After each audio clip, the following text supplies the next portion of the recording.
Pak Ketum gitu loh. Dan gimana teknisnya supaya nanti bisa seperti ya contohan lah ya Posbag Madin Probolinggo bisa pecah telur untuk Mahkamah Kelurahan Sumber Taman. Ini kita nanti bergilir. Bulan depan sudah ada yang pesan untuk Mahkamah Kelurahan karena di Kota Probolinggo aja sudah 29 kelurahan. Setelah itu selesai rampung di kota semua, baru kita ke kabupaten. Karena kabupaten ada 327 kabupaten. 327 desa, sekabupaten Probolinggo. Nah, ini Ketum sampai kemarin itu bilang, coba bayangin aja. Kalau misalkan nggak usah banyak-banyak deh, yang di desa aja deh, 1 juta per desa, setor ke Posbag Madin Probolinggo tiap bulan. Berapa duit sudah? Duduk manis santai. Bayangin dulu ya. Nah, apalagi di Banyuwangi tuh, berapa desa? Nah, tadi Sumeneb sudah 300, berapa Pak? 37.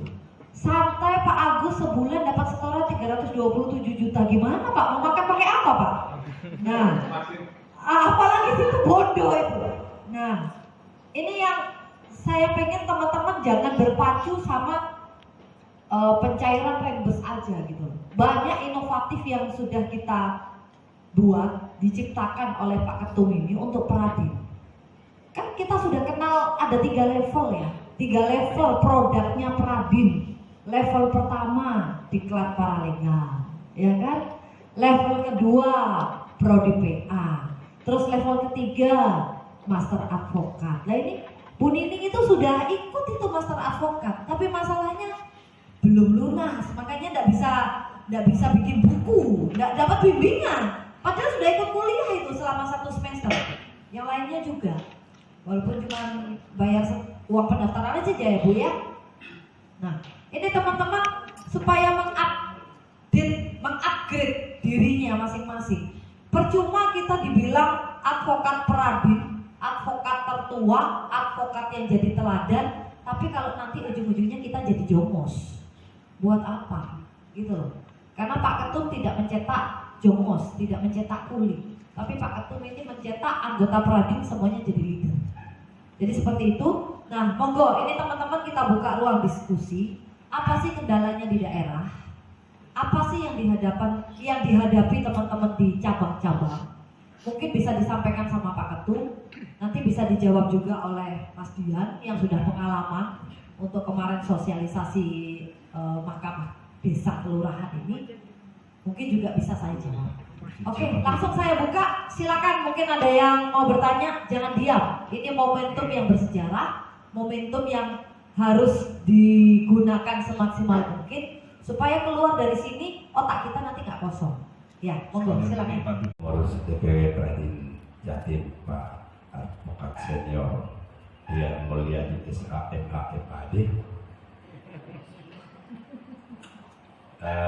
Apa tadi yang mereka sampaikan itu sebenarnya itulah yang terjadi, sehingga apa tadi yang dikatakan Pak Ketua DPW Pak Beli, pada orang semua terheran-heran kayak Peter di siang bolong, kemudian langsung mendeklarasikan dirinya dialah punya gagasan, punya pokok-pokok pikiran bahwa Mahkamah Kelurahan, Mahkamah Desa kamilah, organisasi kamilah yang bikin gitu.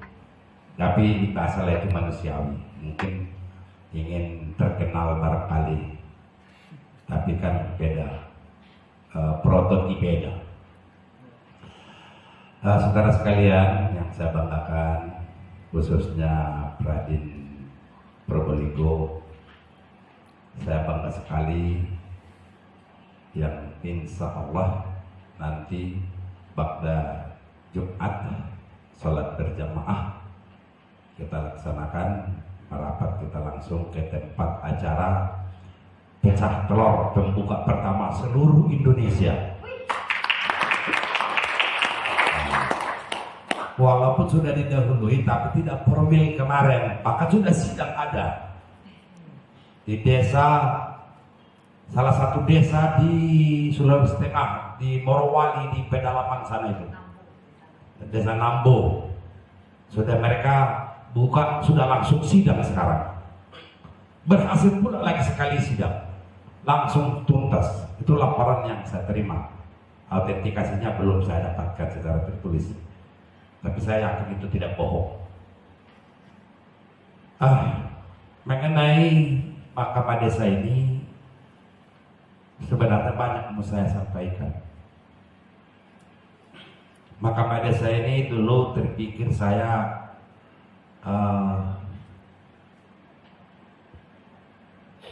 bangun tengah malam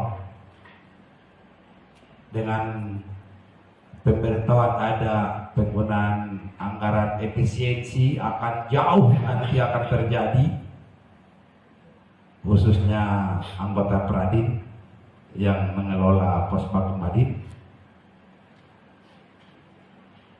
Dan bahkan pada waktu Januari itu pun saya sudah dapat angkanya paling 20% dari bangku biasa. Dari situlah saya berpikir ini bahaya ini. Kalau ini dipertahankan, bagaimana anggota saya seluruh Indonesia ini? Bagaimana Cak Agus nanti di Sumeneb kalau ini bertahan dari tahun ke tahun? Ini berbahaya. Timbullah ide-ide bagaimana mengantisipasi untuk keadaan yang demikian itu. Itu pertama. Kedua, pada akhir tahun kemarin di Jakarta, kita ingin mencoba membantu masyarakat dan rakyat itu untuk mendirikan Pospakum Kelurahan, Pospakum Des, seperti yang diluncurkan 2 minggu yang lalu di Kementerian Hukum.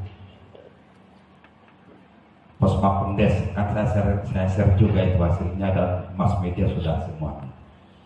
Itu sebenarnya menurut Pradin itu sudah terlambat. Mereka salah kaprah, salah kiprah, salah jalan. Kenapa? Karena kita sudah lakukan pada bulan Desember kemarin di Jakarta. Ada 5 kelurahan kita lakukan demikian itu survei untuk mendirikan Pospakum Kelurahan, Pospakum Des.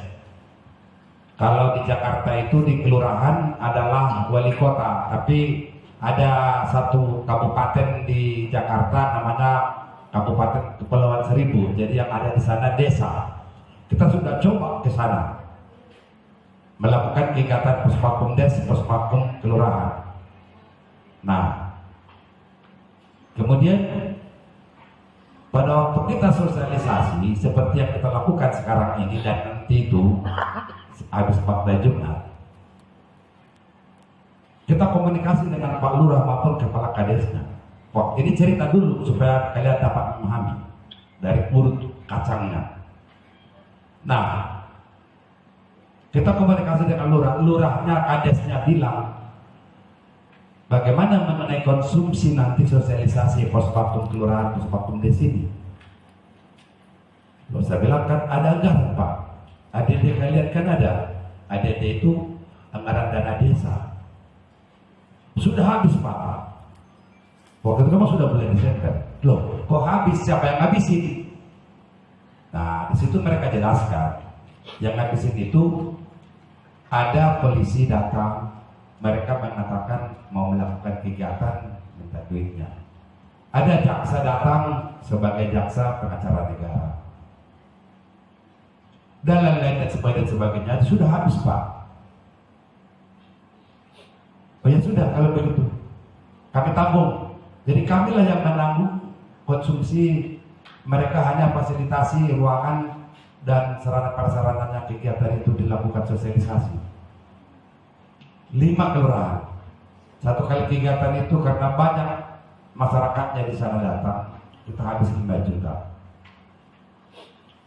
Nah, pada waktu kita sosialisasi ingin membentuk Pospakum Des itu, kan itu tidak mungkin. Kita justru sekaligus ingin menjaring para lehal. agar supaya kita dapatkan sosialisasi itu dapat kita paralel untuk mengikuti pendidikan paralel yang akan kita gelar pada ini kan Bangkum proyek kemanusiaan. Kenapa dipotong di surat hanya dapat menerima 20% dari bangku biasa? Terus mereka jawab, oh begitu Pak? Nah sekarang begini Pak Menteri, kami mungkin stop operasi sekalian efisiensi supaya tidak keluar anggaran negara, kami hentikan operasional. Jangan Pak, bahaya. Nah, tuh. Kalau begitu kita ada, tolong kembalikan paku itu kembali kepada kami kalau kalian tidak ingin stop operasi. Dia telepon BPAN, OBH siapa yang paling terbanyak?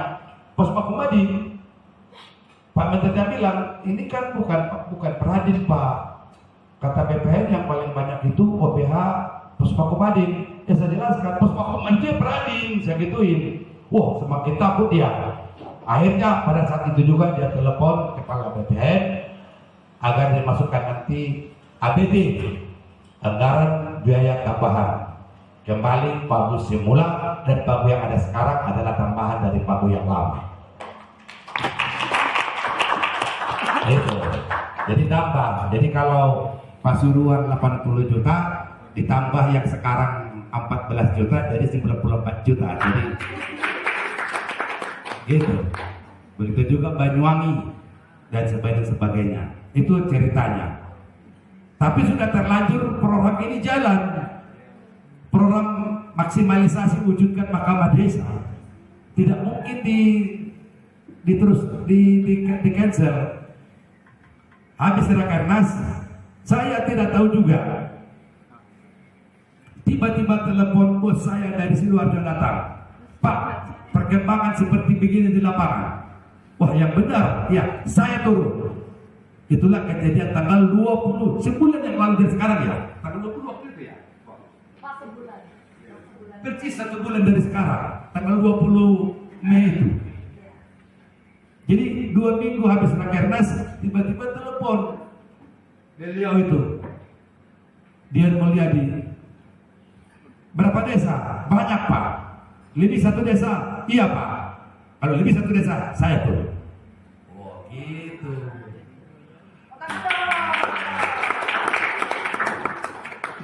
Nah, setelah kita dialog di sana, saya jelaskan semuanya. Oh, sangat tertarik sekali. Inilah yang kami tunggu-tunggu mahkamah desa ini. Inilah yang kami dambakan. Karena bagaimanapun kita harus melindungi masyarakat. Rakyat ini mau dikemanakan sekarang? Semua persoalan rakyat ini dijadikan objek oleh APH. Makanya kita bangkitkan, kita bangun kembali mahkamah desa, mahkamah kelurahan ini. Dan semua sampai detik hari ini pun belum ada satu orang mendengarkan ke telinga saya bahwa program ini program sia-sia, program nggak benar, nggak mungkin jalan dan artinya tidak ada. Belum pernah saya menerima. Semua menyambut baik vertikal dengan pemerintah maupun horizontal dengan masyarakat. Masih wah ini gagasannya luar biasa, sangat bagus sekali. Itulah saya dapatkan. Nah, video dokumen yang ada di Sidoarjo itu saya share, saya sampaikan ke Menteri Hukum, semua aparatur vertikal, horizontal mendapat sambutan sangat luar biasa. Berarti gagasan Peradin ini sangat bagus. Dengan asumsi perhitungan, contoh tadi, sebentar kalau nggak salah sudah cair ADD, anggaran dana desa, itu nanti mereka alokasikan ke sana langsung. Nah, jadi saya juga dipacu lagi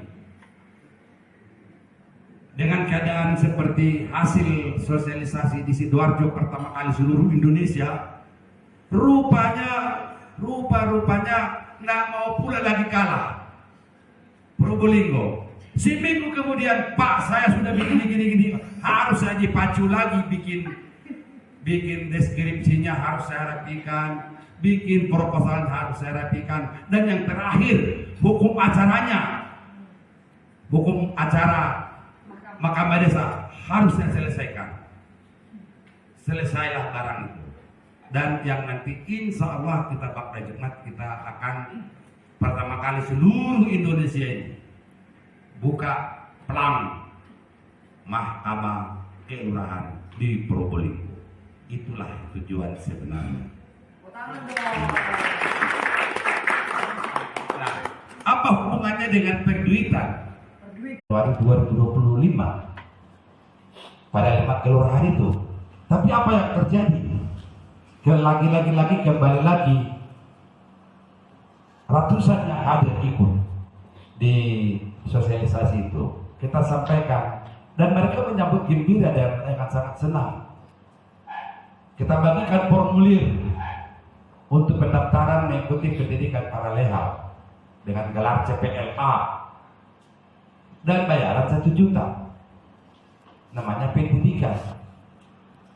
Tapi justru feedbacknya yang mereka sampaikan kepada kami waktu itu, jadi kalau ikut pendidikan paralel ini harus bayar 1 juta Pak. Iya, kembalikannya Pak feedbacknya. Loh bagaimana? Mestinya bukan kami harus bayar, tapi justru Bapak yang bayar kami uang saku namanya 1 juta untuk pendidikannya. Waduh, kacau. Oh begitu ya. Nah, keadaan yang demikian itu kembali kepada kondisional efisiensi negara. Setelah kita lakukan berdialog dengan lurah dan kades, anggaran itu ada di sana. Namanya mata anggarannya itu pendamping hukum desa. Paling rendah desa itu 50 juta per tahun. Yang mengambil selama 10 tahun terakhir ini ya tadi yang saya katakan, polisi, jaksa, inspektorat tepatnya dan sebagainya. Nah, setelah kita lakukan dialog demikian itu dengan 5 kelurahan, 2 kades di Jakarta, akhirnya supaya tujuan dapat tercapai, karena kasihan rakyat ini tidak ada yang membela melindungi mereka nanti, dan termasuk juga lurah dan kadesnya juga diobok-obok oleh aparatur penegak hukum APH. Tapi mereka sangat membutuhkan mahkamah, sangat membutuhkan yang tadi pospakum des, pospakum kelurahan, supaya nanti anggaran itu dialihkan ke sana. Bagaimana caranya Pak? Itu pertanyakan kepada saya Januari 2025. Nah inilah sambung bergayung saya katakan tadi, menyambut dengan efisiensi anggaran yang sangat menarik, sangat beri sekali, 20% cuma dapat dari apa biasa. Nah menjelang bulan puasa terbitlah pemikiran saya untuk mendirikan mahkamah desa, mahkamah kelurahan, dan itu nomenklaturnya ada. Karena pada waktu tanggal 5 Februari 2025 itu menjelang puasa, sebulan lagi kita puasa, kita diundang oleh BPHN. Diundang oleh BPHN, tujuan mereka untuk dapat melakukan kegiatan seperti ini. Mahkamah kelurahan, mahkamah desa, bentuklah sebagai jendela hukum, bla bla bla dan seterusnya. Nanti silakan baca. Nah, setelah itu kita lakukan, baru kades kelurahan bilang, Pak ini sudah bagus mahkamah desa, mahkamah kelurahan. Nanti anggaran pendamping hukum desa itu kami alihkan ke sini. Berarti ada duitnya dong Pak? Ada. Nah itu. Karena ini bersifat nasional, makanya kita angkatlah tema Rakernas kita pada April itu, bakti untuk keadilan. Subtemanya maksimalisasi wujudkan mahkamah desa kelurahan. Itu tema kita. Pada waktu Rakernas itu ternyata sangat banyak sekali yang kita undang, itu pun hadir semua. Bahkan yang tidak diundang pun hadir, pejabat-pejabat maksud saya, semua hadir. Dari mahkamah hadir, dari mana-mana hadir semua. Yang tidak diundang pun kita kaget kok hadir. Maksudnya organisasi advokat lain tetap tidak diundang, cuman dapat berita dia telepon saya, kok saya nggak diundang Pak? Kok saya diundang, datang aja kalau mau datang mereka. Nah itulah kita wujud nyatakan. kita deklarasikanlah namanya Mahkamah Kelurahan Mahkamah Desa dengan tujuan yang tadi, bagaimana untuk mengantisipasi adanya efisiensi pemotongan pagu supaya anggota Pradik ini tetap sejahtera, tidak terusik penerimaan tahunan karena kebutuhan sangat mendesak dan sebagainya, kan gitu. Nah, pada waktu kita menjelang Rakernas itu, kita coba lakukan audiensi dengan Kemendes sama Kemenkum sama Mahkamah Agung. Nah, Kemendes menyambut dengan gembira, dengan senang hati. Kemenkum apalagi sampai 7 kali saya disalam. Kalau kalian lihat di videonya itu, gagasan Pradik ini, walaupun nanti ada OA lain mengatakan ini gagasan mereka, karya mereka, ya biarlah mereka jadi pahlawan. Tapi kan yang jelas nggak bisa dibohongkan, dunia menjawab. Kita lah yang punya pekerjaan gagasan ini. Nah, disitulah saya selipkan ada keperluan berbicara dengan Menteri Hukum. Pak Menteri, saya bukan canggung-canggung di sini. Kenapa? Karena saya sudah terbiasa masuk ruangan ini. 2 menteri, maka 3 menteri, baru menteri ada ini yang menterinya Jokowi yang saya tidak pernah masuk ke sini. Sebelum Jokowi presiden, semua menterinya saya diundang ke sini. Jadi saya nggak canggung berbicara dengan Pak Menteri. Saya bilang, oh iya Pak silakan. Saya jelaskan di situ waktu itu. Ini kan Citbangkum proyek kemanusiaan. Kenapa dipotong di surat hanya dapat menerima 20% dari pagu biasa? Terus mereka jawab, kok begitu Pak? Nah sekarang begini Pak Menteri, kami mungkin stop operasi. Sekalian efisiensi supaya tidak keluar anggaran negara, kami hentikan operasional. Jangan Pak, bahaya. Nah, tuh. Kalau begitu kita dengar-dengar, tolong kembalikan pagu itu kembali kepada kami kalau kalian tidak ingin stop operasi.